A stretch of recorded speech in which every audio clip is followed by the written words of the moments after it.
Now at 10, this is Fox 61, Connecticut's news station. Temperatures are dropping tonight, and we could get some heavy rain this week as well. Thanks for joining us for the Fox 61 News at 10. I'm Brent Harden. And I'm Sarah Sanchez. Let's check in with Chief Meteorologist Rachel Frank for a first look at the forecast. Rachel, a night where we're going to have to run the heat? We are fighting about that in my house as we speak. But it's cold. No, not before, after Halloween. That's what my husband told me. Here's a look. There is a freeze warning in effect for our southern four counties and a frost advisory for the immediate shoreline. Does that mean that it's colder in southern Connecticut than northern Connecticut? No, but the National Weather Service stopped issuing freeze warnings because technically the growing season is over. So it's a little bit misleading. The bottom line is it is cold enough tonight that it can kill some plants. If you're still hanging onto your mums and you want to enjoy them longer, if it's a potted plant, you can bring it inside, or you can try covering your plants with a light blanket. Right now, temperatures are falling fast through the 30s. We still have some 40s holding on in there, but as we head towards daybreak, many areas will be right around freezing. Heading into the day tomorrow, again, we start with temperatures right around 30 degrees with lots of sunshine. Heading into lunchtime, we're looking at temperatures near 50, and we'll see high temperatures in the low to mid 50s as we head through the afternoon. We are calm and quiet as we head through Monday, Tuesday. We'll see more clouds on Wednesday, but later this week, Thursday afternoon into Friday, we are looking at a storm with the potential for heavy rain and also gusty winds. We're going to talk more about it and what that means as we head closer to Halloween coming up.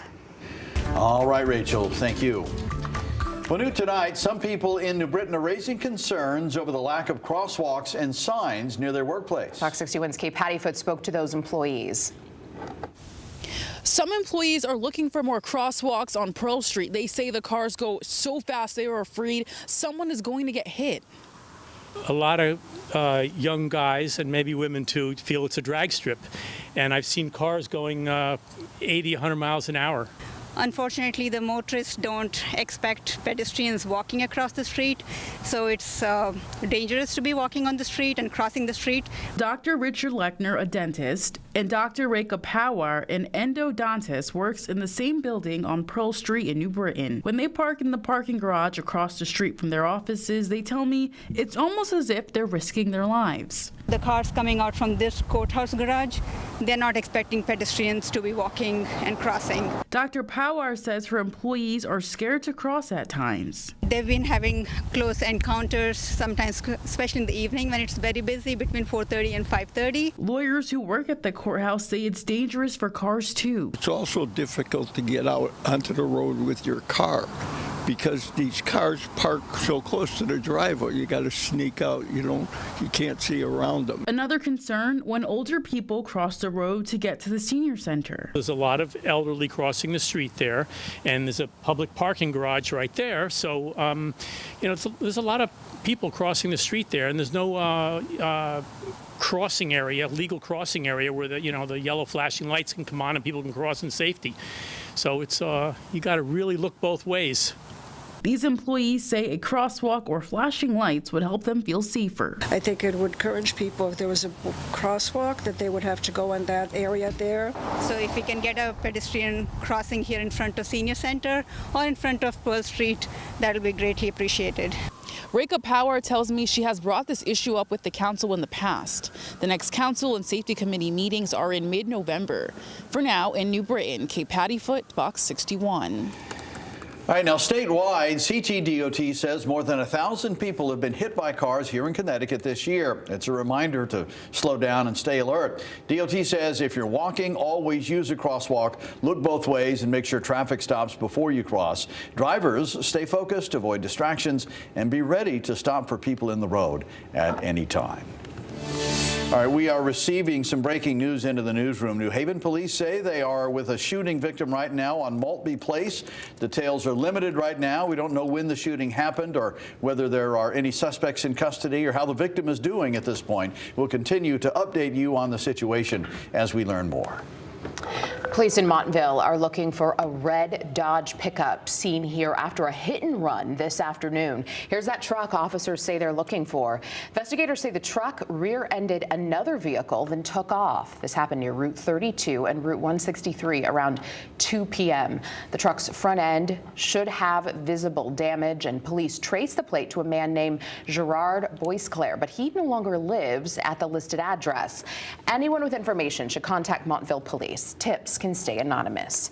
And a Rhode Island man died in a motorcycle crash in Waterford late last night. Police say this happened around 11:20.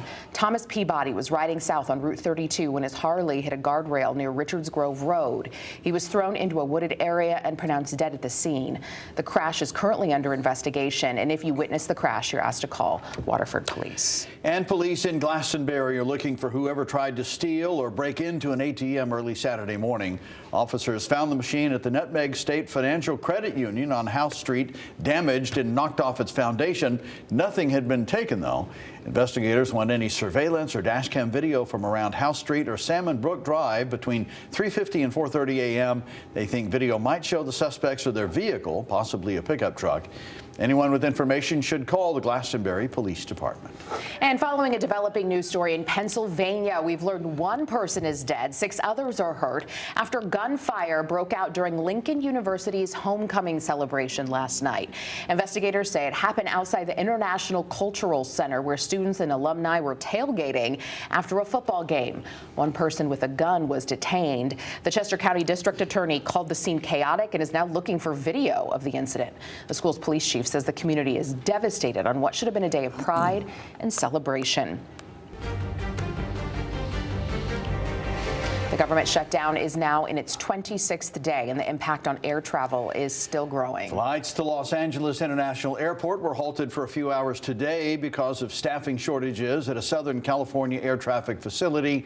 The ground stop lasted just under 2 hours. There were also disruptions today at Newark, O'Hare, and Ronald Reagan Washington National Airports due to traffic controller staffing. And just yesterday, more than 4,000 flights were delayed across the country. The FAA says there have been more than 200 staffing shortages since the shutdown began October 1st, 4 times higher than last year. Transportation Secretary Sean Duffy says controllers are calling out as they work without pay, and more delays could be on the way.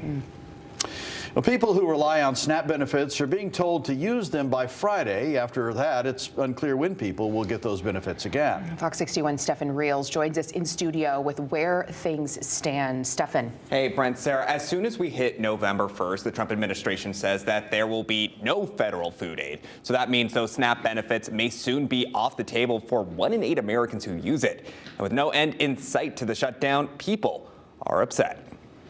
I never thought it would come to something like this. Growing up, Nora Shaheen says she and her family relied on SNAP benefits to make ends meet, which is why the news that families like hers may not have it soon has left the 22-year-old far from pleased. She says SNAP was a lifeline for her. There's always food in the house. Like it made me feel like the same as other kids who are more fortunate. So it means a lot to you. It means so much to me, yeah, for sure. It's like infuriating. According to a statement on the U.S. Department of Agriculture's website, the well has run dry as far as funding goes to continue SNAP benefits starting November 1st. Over the weekend, President Donald Trump once again placed blame on Democrats for the pause and preventing the government shutdown from coming to an end. But the Democrats are stopping it.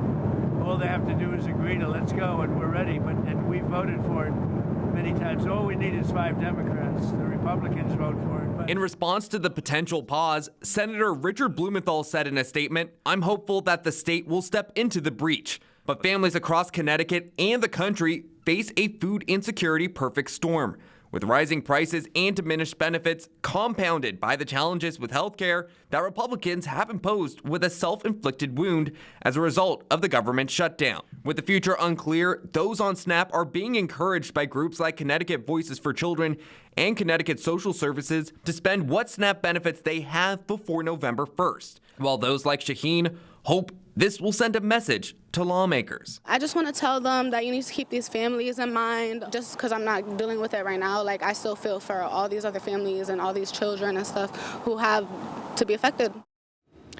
And Brent, Sarah, we're expecting to hear more about this SNAP benefit impact tomorrow afternoon from Governor Lamont, so that's a story we will be keeping an eye on. But in a press release, the governor did tell us that this cut to SNAP could impact around 360,000 people here in Connecticut. In the studio, Stefan Reels, Fox 61. All right. Thank you, Stefan. We've got one more week to vote early in Connecticut for the municipal elections. Yeah, voters have 14 days to cast their ballots early from October 20th through November 2nd. For most days, locations will be open from 10 a.m. to 6 p.m., but there are extended hours from 8 a.m. until 8 p.m. on October 28th and 30th. And tonight, we have an update on how many people across our state are heading to the polls to participate in the current early voting window. So far, more than 6,300 people have voted early, and more than 63,000 absentee ballots have gone out statewide. Each city and town has at least one early voting location. If you're not sure where it is, you can find it online. We have a link on fox61.com.